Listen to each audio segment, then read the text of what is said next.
PTV, Telebisyon ng Bayan.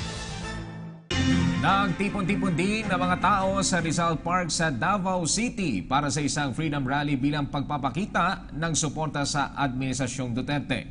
Sinimulan ang naturang programa sa pamamagitan ng isang panalangin ng mga kapatid nating Muslim at Kristiyano. Mula sa Davao City, may ulat si Marita Muahe.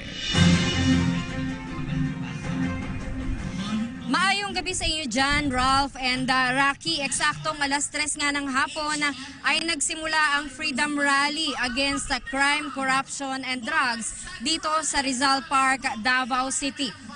Kung mapapansin niyo, karamihan ng mga taong nandito ngayon ay nakasuot ng kulay asul at kulay pula dahil ito ang kulay ng okasyon. Paminsan-minsan ay umaambon, umuulan, pero ang mga tao hindi natitinag. Nandito pa rin sila, no? Siguro medyo sumusulong o sumisilong kapag bumusang ulan, pero muli ay bumabalik sila kapag medyo huminto na ulit, katulad ngayon. Ano?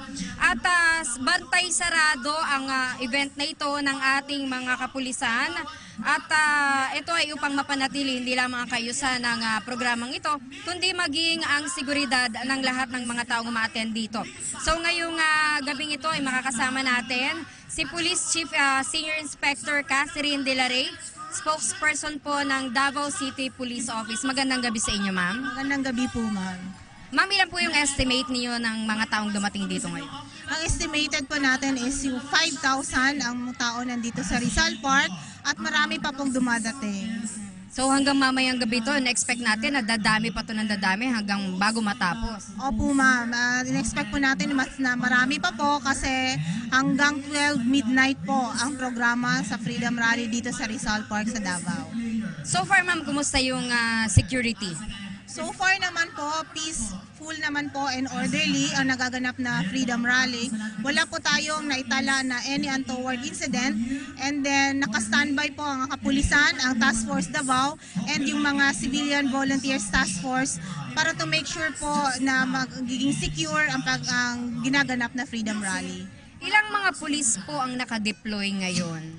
Ang sa hanay po ng kapulisan, meron po tayong 350, around 1,000 na mga volunteers, and more or less 300 din po sa Task Force Davao. Salamat po, Inspector.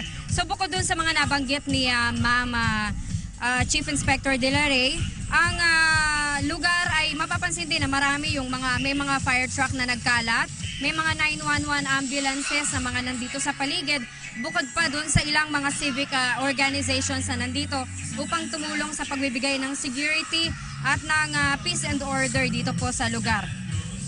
Kanina ay nabanggit nga natin, bumuhos yung ulan pero nagbabalikan at sabi nga ni Inspector De La Rey, inaasahang hanggang bago matapos, hanggang bago mag-alas 12 ng hating gabi, ay patuloy na magdadagsaan pa rin yung mga tao dito sa parkong ito.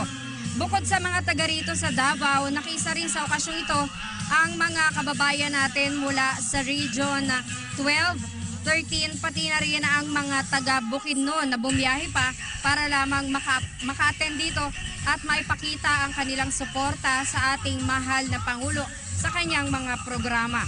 Ang event na ito ay inorganize ng Mayor Rodrigo Roa Duterte National Executive Coordinating Committee, People's National Movement for Federalism, Siklista at Motorista ng Pilipinas, Rodrigo Roa Duterte Riders Club. And of course, hindi magiging successful ang event na ito kung wala yung publiko, yung ating mga kababayan na nakisa, bumiyahe at baliwala ang ulan sa kanila para lang makasama dito.